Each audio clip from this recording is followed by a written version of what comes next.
Sors et prends cet enfant avec toi. Mon mari a poussé la portière de la voiture d'un coup brusque, et la pluie glaciale m'a frappé comme une gifle. Je suis sorti avec notre fils de 3 semaines dans les bras, et avant même que je puisse ramener la couverture sur son minuscule visage, les feux arrière de Gauthier ont disparu dans l'obscurité, puis une BMW noire s'est arrêtée à côté de moi. Un homme en est descendu, m'a regardé une fois, et tout son visage a changé. Sa voix s'est brisée. Je te cherche depuis 20 ans. La première chose dont je me souviens de cette nuit-là, c'est le son. Pas la voix de Gauthier, ni le claquement de la portière, ni même la pluie. C'était le son fin et effrayé que mon fils a fait contre ma poitrine.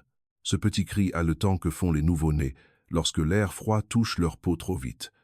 Pendant une seconde, tout s'est arrêté en moi. Mon corps tremblait si fort que je pouvais à peine sentir mes doigts. Mais j'ai resserré mes 2 bras autour de lui et j'ai tourné le dos au vent. La route était presque déserte. Nous vivions à la périphérie de Rouen, dans l'une de ces banlieues normandes où les maisons sont en retrait de la route, derrière des pelouses humides et de grands chênes, où chaque allée compte 2 voitures et où chaque famille a l'air respectable jusqu'à ce que l'on entende ce qui se passe une fois la nuit tombée. C'était la fin du mois de novembre, presque minuit, et la pluie avait cette morsure glaciale qui donnait l'impression d'être plus proche du sommeil. Mes chaussures s'enfonçaient dans le bas-côté boueux. Le sweatshirt que je portais depuis la maternité était déjà trempé. Gauthier avait laissé mon téléphone dans la voiture. Il le savait, il m'avait vu tendre la main pour le prendre juste avant de pousser la portière. Il m'avait regardé droit dans les yeux et était parti quand même. Je suis resté là, essayant de réfléchir à travers la panique. Ma mère était morte depuis la plus grande partie de ma vie. Je n'avais pas de père, pas de frères et sœurs, pas de tante dont je pouvais encore réciter le numéro par cœur. Les foyers de l'aide sociale à l'enfance avaient le don de vous apprendre à quel point chaque adresse était temporaire. Les rares amis que j'avais étaient à 30 minutes de route, et je n'avais pas de téléphone, pas de portefeuille, pas de sac à langer, rien d'autre que le bébé, la couverture et le goût du sang là où je m'étais mordu l'intérieur de la joue, essayant de ne pas pleurer devant Gauthier. Puis des phares ont ralenti derrière moi. Au début, je me suis reculé encore plus loin de la route. Une femme seule à minuit avec un nouveau-né apprend la peur avant d'apprendre l'espoir. Mais la voiture n'a pas continué sa route. Elle s'est arrêtée. La portière du conducteur s'est ouverte. Un homme grand en est descendu, la quarantaine environ, portant un pardessus sombre qui accrochait déjà la pluie. Il s'est déplacé rapidement, mais sans imprudence. Il a gardé suffisamment de distance pour que je ne panique pas. « Madame » a-t-il appelé par-dessus le bruit du mauvais temps. « Êtes-vous blessée » Je n'ai pas répondu. Tout mon corps s'était réduit à un seul instinct. Protéger le bébé. Il s'est approché puis s'est de nouveau arrêté. Le faisceau des phares a accroché mon visage et j'ai vu quelque chose changer dans son expression. Pas de la pitié, pas de la curiosité, du choc. Ses yeux sont descendus vers la chaîne en argent à mon cou. La couverture avait glissé et avec elle le petit pendentif ovale qui avait appartenu à ma mère. Pendant une seconde, il a eu l'air d'un homme qui venait de voir un fantôme. « Ce collier » a-t-il dit doucement. « Où l'avez-vous trouvé » Ma gorge était à vif. C'était à ma mère. Il a pris une lente inspiration, et quand il m'a regardé à nouveau, il y avait quelque chose de presque vacillant sur son visage. Quel était son nom? Je n'aurais pas dû répondre. Tout instinct pratique me dictait le contraire. Mais il y a des moments où l'épuisement fait tomber chaque mur que vous avez construit pour survivre. Célestine Vasseur. Il a fermé les yeux. La pluie coulait sur le côté de son visage. Quand il a repris la parole, sa voix avait changé. Mon Dieu, il a fait un autre pas, puis s'est arrêté. Je te cherche depuis 20 ans. Pendant une seconde, j'ai honnêtement cru que j'allais m'évanouir. J'ai resserré mon étreinte sur mon fils et j'ai reculé. Je ne vous connais pas. Non, a-t-il dit immédiatement. Non, bien sûr que non. Il a levé légèrement les 2 mains, paumes ouvertes. Je m'appelle Ambroise Delacroix. J'étais un ami de ta mère. Je ne te demande pas de me faire confiance tout de suite, mais ton bébé est en train de geler, et tu dois le mettre au chaud. Mon fils a gémi à nouveau, et ce son a tranché à travers toutes mes autres pensées. Il avait raison. Je détestais qu'il ait raison. Ambroise a bougé avec un calme prudent. Il a ouvert la portière arrière de la BMW et s'est éloigné pour que je puisse voir la banquette arrière. Il n'y avait personne d'autre à l'intérieur. Une couverture en laine propre y était pliée. Il n'a pas tendu la main vers moi. Il n'a pas touché le bébé. Il est simplement resté sous la pluie et a attendu. Je suis monté. La chaleur a frappé mon visage si soudainement que ça m'a presque fait mal. Mes mains tremblaient trop fort pour border correctement la couverture autour de mon fils. Ambroise s'est installé au volant, a monté le chauffage et s'est éloigné du bord de la route. Les urgences les plus proches sont à 12 minutes, a-t-il dit. J'ai hoché la tête, mais je n'ai rien dit. Pendant les premières minutes, seuls les essuie-glaces parlaient. Mon fils a commencé à s'apaiser contre moi, sa respiration devenant moins saccadée. J'observais chaque mouvement qu'Ambroise faisait, la façon dont il vérifiait ses rétroviseurs, la façon dont il gardait les deux mains sur le volant, la façon dont il n'essayait pas de remplir le silence avec des absurdités réconfortantes. Finalement, j'ai demandé « Comment connaissiez-vous ma mère ?» Il a regardé droit devant lui pendant une longue seconde. « Je l'ai connue il y a 20 ans, a-t-il dit, et je lui dois plus que je ne pourrai jamais rembourser. » Ce n'était pas une réponse, mais il y avait quelque chose dans la façon dont il l'a dit qui m'a empêché d'insister. L'hôpital était lumineux, suréclairé et presque douloureusement chaud. Une infirmière a jeté un regard à mes vêtements trempés et nous a précipités à l'intérieur. Ils ont d'abord vérifié le bébé. Température un peu basse, mais stable. Ils m'ont examiné ensuite. Légère exposition au froid, tension artérielle élevée, aucune blessure grave. Je me suis assise sur une chaise en plastique avec mon fils dormant contre ma poitrine, pendant que l'adrénaline se vidait de mon corps et soudain, j'arrivais à peine à garder les yeux ouverts. Ambroise est resté à l'extérieur de la salle d'examen. Il n'a pas rôdé autour de moi. Cela comptait. 1 heure plus tard, un interne en pédiatrie m'a enfin souri et m'a dit que le bébé allait bien. Le soulagement a été si soudain et si profond que les larmes sont venues avant que je ne puisse les arrêter. J'ai détourné le visage. Quand je suis sorti dans le couloir, Ambroise se tenait près des distributeurs automatiques. Il tenait un gobelet en carton rempli de café dans une main, et on aurait dit qu'il avait vieilli de 10 ans depuis le bord de la route. « Olympe », a-t-il dit. Je me suis figé. Je ne lui avais pas dit mon prénom. Il l'a vu sur mon visage. « Ton bracelet » a-t-il dit doucement, en hochant la tête vers le bracelet de la maternité à mon poignet. J'ai baissé les yeux et je me suis senti stupide. Il a posé le café. « Il faut que tu saches quelque chose », a-t-il dit. Mon estomac s'est noué. Il y a 20 ans, ta mère m'a appelé à l'aide. Elle m'a dit qu'elle partait. Elle m'a dit qu'elle t'emmenait avec elle. Il a dégluti. Je lui ai dit que je viendrais. Le couloir m'a semblé soudainement très silencieux et j'ai demandé. Sa mâchoire s'est contractée. Je suis arrivé en retard. Les mots sont restés suspendus entre nous. Il a regardé au-delà de moi vers l'enfant endormi dans mes bras. La nuit où je t'ai trouvé sur cette route, a-t-il dit, la voix basse et rauque, j'ai vu la même pluie, la même peur. Et pendant une seconde, j'ai eu l'impression que Dieu m'avait replongé dans cette nuit-là et m'avait dit que j'avais une seule chance de ne pas échouer à nouveau. Je ne pouvais pas parler. Mon fils a bougé dans son sommeil. Puis Ambroise m'a regardé à nouveau et il y avait quelque chose de plus lourd dans ses yeux maintenant. Quelque chose qui ressemblait presque à de l'effroi. Et Olympe a-t-il dit, « Ton mari ne t'a pas seulement abandonné cette nuit. Il a fait une pause. Il m'a rappelé l'homme que ta mère essayait de fuir. » Les mots sont restés en l'air longtemps après qu'Ambroise les a prononcés. Et pendant quelques secondes, je suis simplement resté là avec mon fils endormi contre ma poitrine, à écouter le bourdonnement mécanique et sourd de l'hôpital. À 2 heures du matin, quelque part au bout du couloir, une infirmière a ri doucement. Un chariot est passé. La lumière fluorescente lavait tout, rendant les choses plates et pâles. Des sons ordinaires. Une lumière ordinaire. Mais à l'intérieur de moi, quelque chose avait basculé. Ma première intuition a été la colère. Pas parce que je le croyais, mais parce que je ne voulais pas le croire. Toute ma vie, j'avais survécu en apprenant ce qu'il ne fallait pas toucher. L'aide sociale à l'enfance vous apprend cela. Il y a des pièces à l'intérieur de vous. Vous avez barricadé très tôt les questions sur vos parents, sur les raisons pour lesquelles personne n'est jamais revenu, sur le fait de savoir si vous aviez été oublié ou si vous n'en valiez simplement pas la peine. Vous apprenez à vivre autour de ces pièces. Vous apprenez à continuer d'avancer. Maintenant, un étranger venait d'en ouvrir une. « Qu'est-ce que ça veut dire ?» ai-je demandé. Le visage d'Ambroise s'est contracté. « Pas ici. » Cette réponse m'a glacé plus que la pluie ne l'avait fait. « Vous n'avez pas le droit de dire des choses comme ça et de vous éloigner. » Je ne m'éloigne pas. Alors expliquez. Il a jeté un coup d'œil au bébé endormi dans mes bras. « Tu n'as pas dormi. Ton fils a besoin de chaleur. Tu as besoin de manger. Je te demande 1 heure.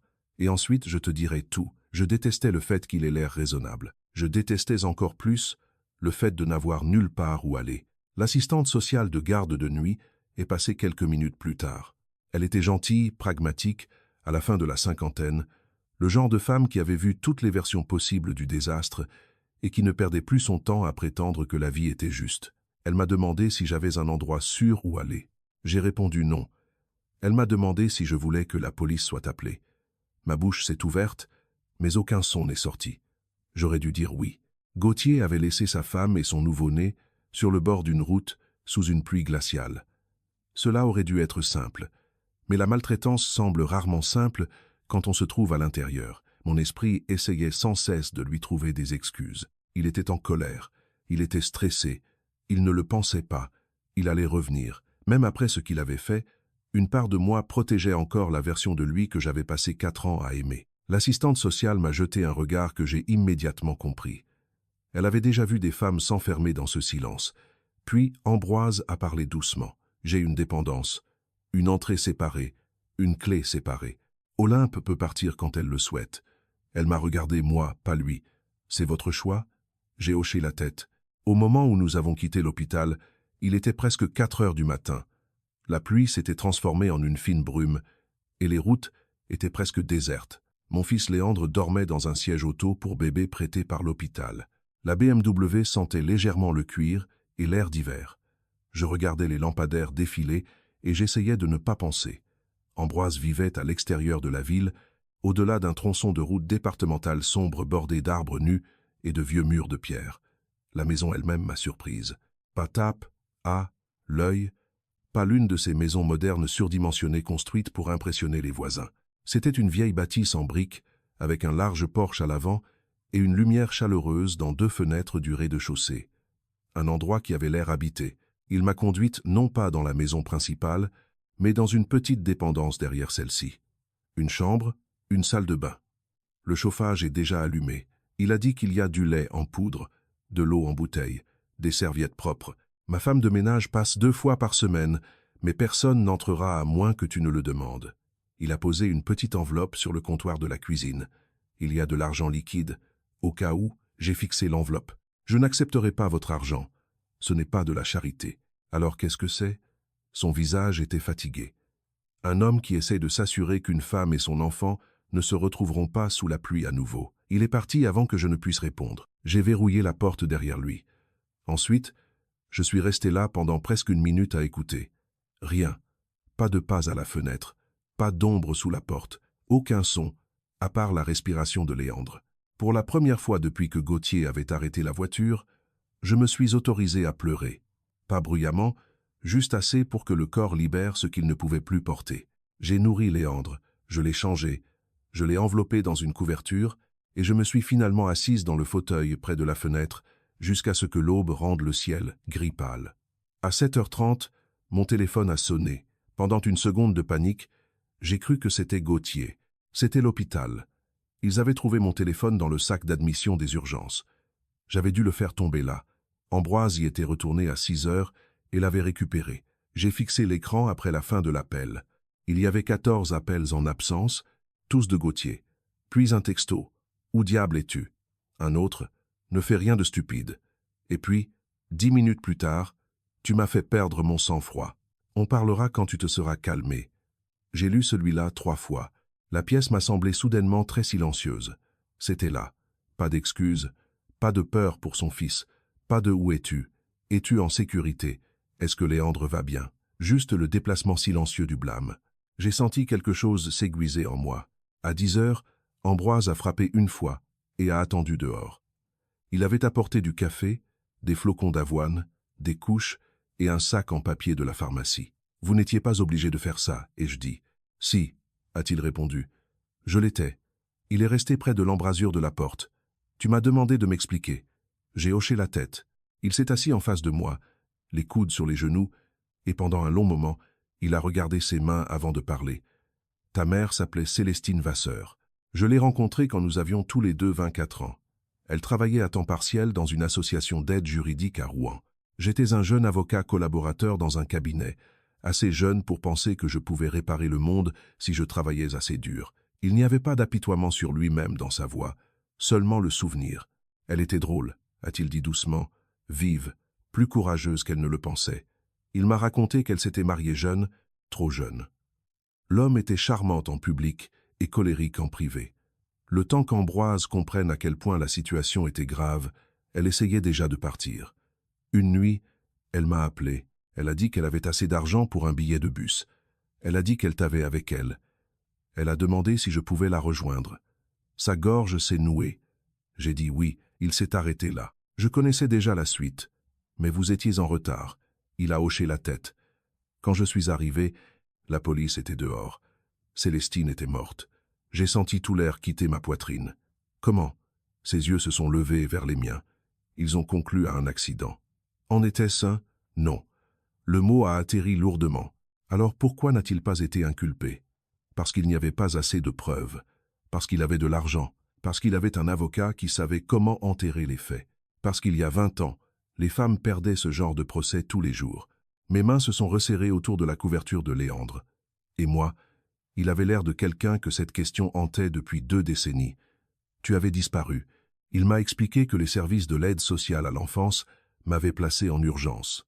Ensuite, il y a eu des erreurs administratives, des transferts de département, des dossiers scellés, des familles d'accueil. Chaque fois qu'il s'approchait, la piste s'évanouissait. J'ai engagé des détectives. J'ai continué à chercher pendant des années. Pourquoi? Il a croisé mon regard, parce que je le lui avais promis. Le silence s'est étiré entre nous. Puis j'ai posé la question qui se formait dans mon esprit depuis l'aube.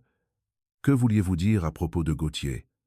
Ambroise s'est adossé lentement. J'ai demandé à quelqu'un de se renseigner sur lui ce matin. Je l'ai dévisagé. Vous avez fait quoi? Tu as été jeté d'une voiture avec un nouveau-né par un temps glacial. J'avais besoin de savoir s'il représentait un danger. C'était juste. Cela me perturbait tout de même. Qu'avez-vous trouvé? Son visage s'est durci d'une manière que je n'avais pas vue auparavant. Il a des dettes, plus qu'il ne te l'a dit. Des cartes de crédit, des prêts personnels, des pertes de jeu. J'ai senti la chaleur monter à mon visage. Non, Gauthier ne joue pas. Si. J'ai secoué la tête machinalement. Puis je me suis arrêté parce que, soudainement, je me suis souvenu.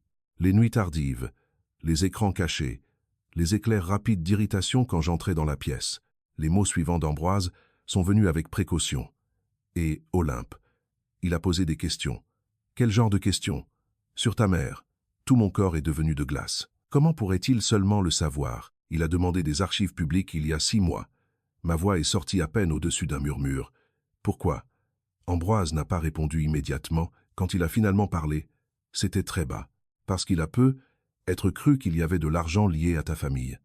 Je l'ai fixé. Léandre a bougé dans son sommeil, et pour la première fois depuis cette nuit sur la route, une pensée pire encore a traversé mon esprit. Peu, être que Gauthier n'avait pas seulement cessé de m'aimer. Peu, être qu'il attendait quelque chose. Il y a un type particulier de silence qui suit la trahison, et il n'est ni bruyant ni dramatique. Il ne s'écrase pas à travers les murs. Il s'installe. Il s'assoit dans la pièce avec vous pendant que vous chauffez un biberon, pendant que vous pliez une couverture, pendant que vous fixez le dos de votre propre main et essayez de comprendre comment la vie que vous pensiez vivre est devenue autre chose quand vous ne regardiez pas. Pendant les 2 jours qui ont suivi, j'ai à peine quitté la dépendance. Léandre dormait par courtes périodes incertaines, comme le font les nouveau-nés, et mon corps avait toujours l'impression d'appartenir à quelqu'un d'autre. Je me remettais de l'accouchement, dormant par fragments, me réveillant toutes les heures pour vérifier s'il respirait. Au milieu de cet épuisement ordinaire, mon mariage s'était fissuré si soudainement que même les tâches simples semblaient irréelles. Gauthier n'arrêtait pas d'appeler, parfois en colère, parfois plein d'excuses, parfois effrayé. Ses messages passaient par des étapes familières. D'abord le blâme, puis le charme, puis l'indignation blessée. Tu m'as mis dans l'embarras. J'étais sous pression. Je ne voulais pas que ça aille si loin. S'il te plaît, réponds. Ne laisse pas d'autres personnes te monter la tête. Celui-là m'est resté. D'autres personnes. Comme si la nuit elle-même n'avait pas eu lieu. Comme si la pluie froide, la route, le bébé, l'obscurité vide, rien de tout cela ne comptait à moins que quelqu'un d'autre ne le nomme. Le 3e matin, Ambroise a frappé et a demandé si je me sentais assez forte pour aller en ville. J'ai dit oui avant de pouvoir trop y réfléchir. Il a conduit. Je me suis assise sur le siège passager avec Léandre endormi derrière nous. Le bureau de l'avocate se trouvait rue Jeanne d'Arc à Rouen, au-dessus d'un petit cabinet d'expertise comptable. La plaque en laiton sur la porte indiquait Hortense Lemaire, droit de la famille. Elle avait la 60aine, les cheveux gris tirés en arrière, un blazer bleu marine, des yeux clairs. Elle avait l'attitude posée et peu sentimentale des femmes qui ont passé 30 ans à regarder les gens mentir en langage poli. Elle a d'abord demandé les faits. Pas d'interprétation, pas d'émotion, juste les faits. Gauthier vous a-t-il poussé? Savait-il que le bébé était avec vous? A-t-il laissé votre téléphone dans la voiture? Est-il revenu? J'ai répondu à chacune de ces questions.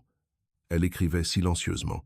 Puis elle a posé son stylo. Ce qui l'a fait créer un risque pénal, a-t-elle dit, surtout en présence d'un nouveau-né. Je veux des documents, les dossiers de l'hôpital, les relevés téléphoniques, les SMS, les relevés bancaires, chaque bout de papier que vous pourrez trouver. J'ai hoché la tête, puis elle a posé la question qui comptait le plus. Olympe, que voulez-vous? Cela aurait dû être facile.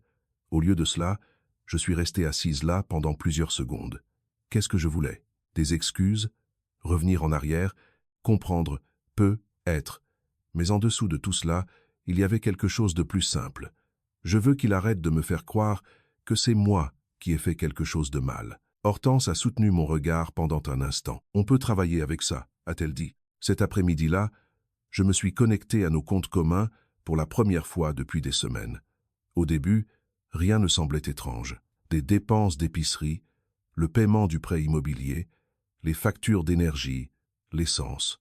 Puis j'ai continué à faire défiler l'écran. Il y avait des retraits que je ne reconnaissais pas. Des petits d'abord, 200, 300, 400 euros, puis des virements plus importants, des avances de fonds, des processeurs de paiement en ligne que je n'avais jamais vus. J'ai fixé les chiffres jusqu'à ce qu'ils deviennent flous. Gauthier s'était toujours occupé de l'argent. Cela avait commencé innocemment. Il aimait les tableurs, il était meilleur avec les chiffres. Il disait que cela faciliterait les choses pendant ma grossesse. Maintenant, je comprenais ce que faciliter avait voulu dire.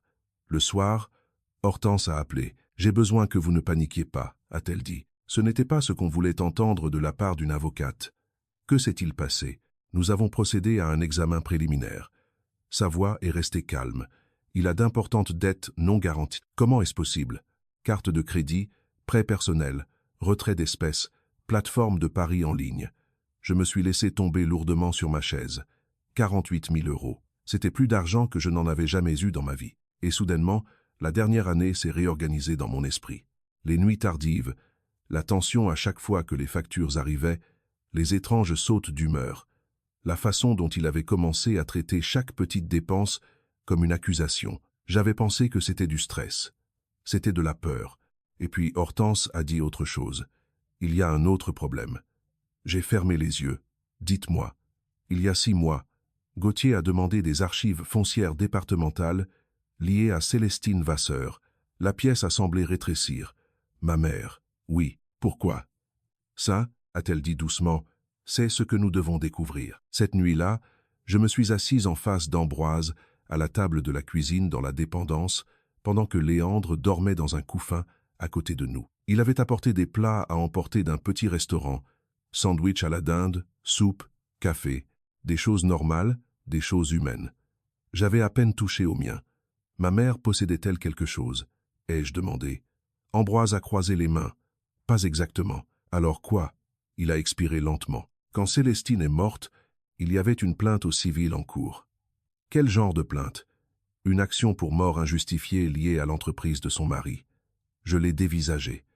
Vous avez dit que l'affaire avait été enterrée. L'affaire pénale l'a été. L'affaire civile n'a jamais complètement disparu. Il a fait une pause. Il y avait un intérêt immobilier, une petite parcelle dans la vallée de la Seine. Elle ne valait pas grand-chose à l'époque. Elle est restée intacte pendant des années. Et maintenant, le développement urbain s'étend vers l'ouest. Des entrepôts logistiques, des centres de distribution, la valeur des terrains a changé. Mon esprit est immédiatement allé vers Gauthier. Il travaillait dans la logistique. Il le saurait. Il saurait exactement à combien cela s'élève, ai-je demandé. Ambroise a hésité. Je ne sais pas exactement, mais suffisamment pour que quelqu'un de désespéré s'y intéresse. J'ai baissé les yeux sur mes mains. Tout d'un coup, je me suis souvenu de petites choses que j'avais ignorées. Gauthier me demandant si je m'étais déjà penché sur l'histoire de ma famille. Gauthier m'offrant de m'aider à demander des dossiers scellés juste au cas où. Gauthier demandant si ma mère avait laissé des bijoux, de la paperasse, des actes de propriété. À l'époque, cela ressemblait à de la curiosité. Maintenant, cela ressemblait à un inventaire. La prise de conscience ne m'a pas brisé d'un coup. Elle est entrée silencieusement puis s'est propagée. Le pire, ce n'était pas qu'il ait menti. C'était qu'il avait vu la partie la plus fragile de moi, la petite enfant abandonnée qui avait grandi en se demandant pourquoi personne n'était revenu. Et il avait plongé la main dans cette blessure parce qu'il pensait qu'il y avait être quelque chose d'enfoui là qui valait la peine d'être pris. Je me suis levé si brusquement que ma chaise a raclé le sol. J'ai besoin d'air. Dehors, la nuit de novembre était devenue claire et dure. La pluie avait cessé, le froid s'était aiguisé. Je suis resté sur le porche arrière à respirer jusqu'à ce que l'air me fasse mal.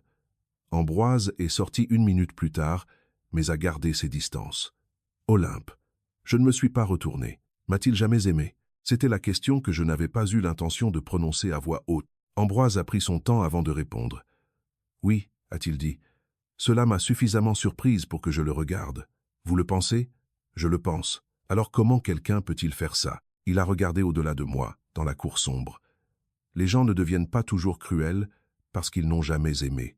Parfois, ils deviennent cruels parce que la peur, l'avidité et la faiblesse finissent par devenir plus grandes que l'amour qu'ils avaient. Je suis resté là avec cette pensée. Puis mon téléphone a vibré. Un SMS de Gauthier. Elle signera tout ce que je lui mettrai sous le nez. Elle le fait toujours.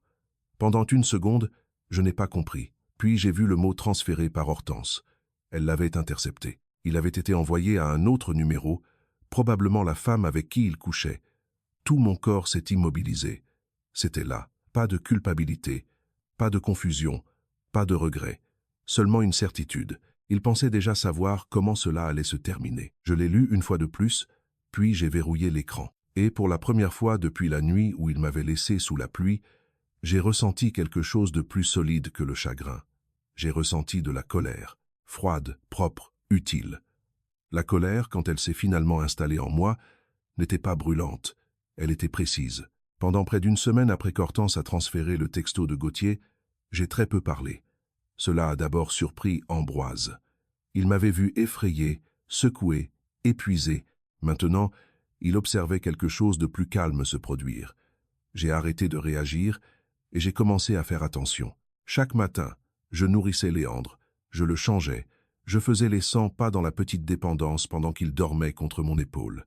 Ensuite, je m'asseyais à la table de la cuisine avec un café refroidi à côté de moi et je parcourais des documents, des relevés bancaires, des relevés de cartes de crédit, des papiers d'assurance, des déclarations de revenus, des journaux d'appel. Le rythme lui-même me stabilisait. Une page après l'autre, un fait après l'autre. Les chiffres n'avaient aucun charme. Ils ne s'excusaient pas. Ils ne réécrivaient pas les souvenirs. Hortense m'appelait tous les 2 jours. Ne le confrontez pas encore, disait-elle. Laissez-le continuer à parler. Les gens qui pensent avoir encore le contrôle vous remettent souvent le reste. Elle avait raison. Gauthier continuait d'envoyer des textos. D'abord, il était en colère que je ne sois pas rentré à la maison. Ensuite, il est devenu stratégique. Puis, presque tendre. Nous devons penser à Léandre. Je sais que tu es émotive en ce moment. Tu n'es pas obligé de rendre les choses sordides. Ce mot m'est resté. Sordide, comme si le fait d'être jeté sur une route avec un nouveau-né n'avait pas déjà défini le mot. À la 2e semaine, Hortense avait dressé le premier tableau clair. Les pertes de jeu de Gauthier étaient réelles. La liaison était réelle aussi. Une femme nommée Séverine Blanc, 32 ans, qui travaillait avec lui dans l'entreprise de logistique à Barentin. Leurs messages n'avaient rien de romantique au sens propre. Ils étaient pratiques, transactionnels, impatients, plans, plaintes, argent. Il avait emprunté sur ses futurs salaires. Il avait utilisé une de nos cartes de crédit pour couvrir des avances de fonds, et 3 mois avant la naissance de Léandre, il avait discrètement téléchargé des formulaires de séparation légale. J'ai lu cette ligne 2 fois, 3 mois avant la naissance de notre fils, pendant que j'achetais des couches, pendant que je choisissais la peinture pour la chambre du bébé, pendant que je restais éveillé la nuit à me demander si je serais une bonne mère. Ce soir-là, Ambroise m'a trouvé assise à la table de la cuisine bien après la tombée de la nuit. Il n'a pas demandé ce qui n'allait pas. Il s'est simplement assis en face de moi. Il l'avait prévu, et je dis. Son visage est resté impassible. Oui, je n'arrête pas de ressasser, d'essayer de comprendre à quel moment je n'ai rien vu. Tu n'as rien raté. J'aurais dû le voir. Non, sa voix était douce, mais assez ferme pour m'arrêter. La confiance n'est pas de la stupidité, Olympe. C'est ce que les gens bien offrent avant d'avoir une raison de ne pas le faire.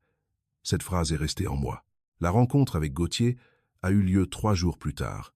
Hortense l'avait voulu, non pas parce qu'elle pensait qu'une réconciliation était possible, mais parce qu'elle voulait entendre comment il présenterait l'histoire, alors qu'il croyait encore que j'étais vulnérable. Il a choisi un café juste en dehors de Mont-Saint-Aignan. Un terrain neutre, assez public pour avoir l'air civilisé. Je suis arrivé 10 minutes en avance, avec Léandre endormi dans sa coque. Hortense était assise 2 tables plus loin, lisant un journal. Gauthier ne savait pas qu'elle était là. Il est entré en portant le manteau en laine grise que je lui avais acheté 2 Noëls auparavant. Pendant une seconde, j'ai vu l'homme que j'avais aimé. Puis j'ai vu l'hésitation dans ses yeux quand il a remarqué que j'étais plus calme qu'il ne l'avait prévu. Il s'est assis. « Tu as l'air fatigué. » C'était son entrée en matière. Pas « est-ce que ça va ?» Pas « comment va Léandre ?» Tu as laissé ta femme et ton nouveau-né sous une pluie glaciale, ai-je dit doucement. C'est par là que nous commençons. Il a expiré brusquement et s'est frotté la mâchoire. Je savais que tu rendrais ça dramatique. C'était encore là, la réalité recadrée comme une émotion. J'ai perdu mon sang-froid, a-t-il dit. Je n'ai pas réfléchi. Non, ai-je dit, tu ne l'as pas fait. Il a baissé les yeux un instant, puis s'est penché en avant. Olympe, écoute-moi. Nous étions tous les deux sous pression. Nous sommes tous les deux malheureux depuis des mois. Alors pourquoi n'es-tu pas parti avant? Il a cligné des yeux. Ça a fait mouche. Parce que, a-t-il dit prudemment, j'essayais de maintenir les choses ensemble. Pour qui? Ses yeux se sont légèrement durcis. Tu veux de l'honnêteté? Oui. Tu n'es plus toi-même depuis la grossesse. Tout tournait autour du bébé. Chaque conversation n'était que stress, facture, sommeil, peur. J'avais l'impression de me noyer. Cela m'aurait blessé autrefois. Maintenant, j'entendais simplement un homme expliquer pourquoi sa propre souffrance importait plus que les personnes qui dépendaient de lui. Et Séverine, ai-je demandé. Il s'est figé. Une toute petite chose, mais suffisante. De quoi parles-tu? J'ai soutenu son regard. Dis-le-moi. Ses épaules ont bougé. C'était ça, le calcul. Il était en train de redessiner la carte. D'accord, a-t-il dit enfin. J'ai fait des erreurs. À quel point cela a-t-il de l'importance maintenant? Oui. Il a regardé au-delà de moi. Depuis environ 6 mois. Léandre a bougé dans le porte-bébé. J'ai senti ma poitrine se serrer, mais ma voix est restée posée. Et les papiers de séparation, ses yeux sont revenus vers les miens. Pour la première fois, une véritable alarme. Comment es-tu au courant de ça? J'ai presque souri. C'est le moment où il a compris que quelque chose avait changé. Tu pensais que je signerais tout ce que tu me mettrais sous le nez, ai-je dit. Il s'est complètement immobilisé. Je n'ai jamais dit ça. Si, ai-je dit, tu l'as fait. Il a ouvert la bouche, puis l'a refermée. Le silence s'est répandu entre nous. À la table d'à côté, Hortense a replié son journal une fois, lentement. Gauthier l'a vu. Son visage a changé. Tu as amené une avocate. J'ai amené la vérité. Il s'est levé trop vite. Bon Dieu, Olympe, qu'est-ce que tu fais? Non, ai-je dit. Qu'as-tu fait? Sa voix a baissé. Tu veux me ruiner?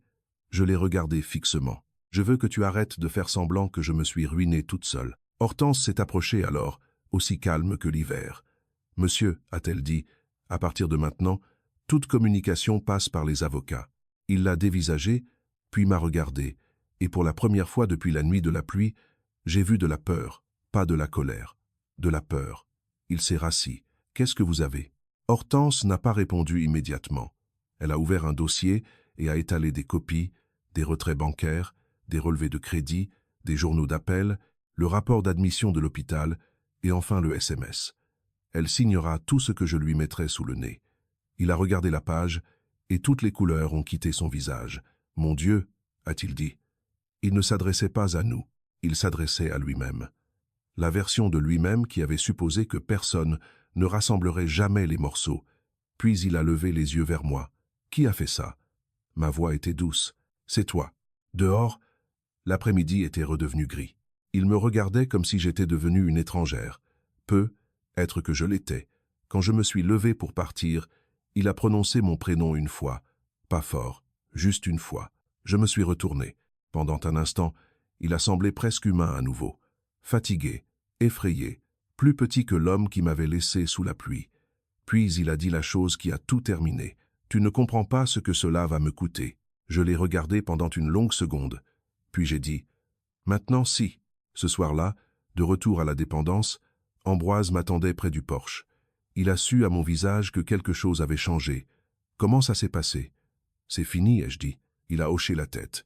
Je pensais que c'était la fin de la soirée.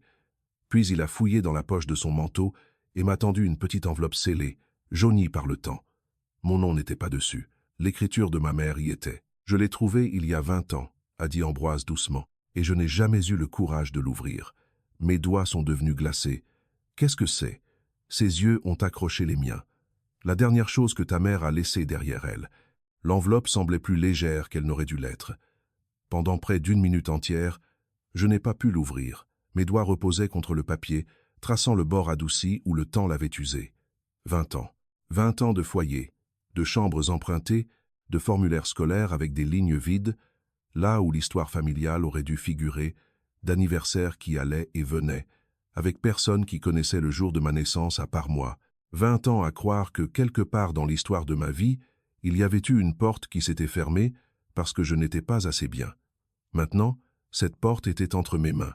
Ambroise se tenait près de la rampe du porche, me laissant de l'espace. Il ne parlait pas, moi non plus. Finalement, j'ai brisé le sceau. À l'intérieur se trouvait une feuille de papier pliée.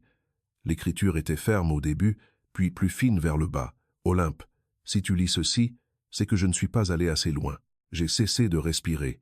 Je l'ai relu plus lentement. Je veux que tu saches une chose avant tout. Je ne suis pas parti parce que j'ai cessé de t'aimer. Je suis parti parce que je t'aimais plus que je ne pouvais survivre en restant. Ma vision s'est troublée. Je me suis assise sur les marches du porche parce que soudain, mes genoux ne me semblaient plus fiables.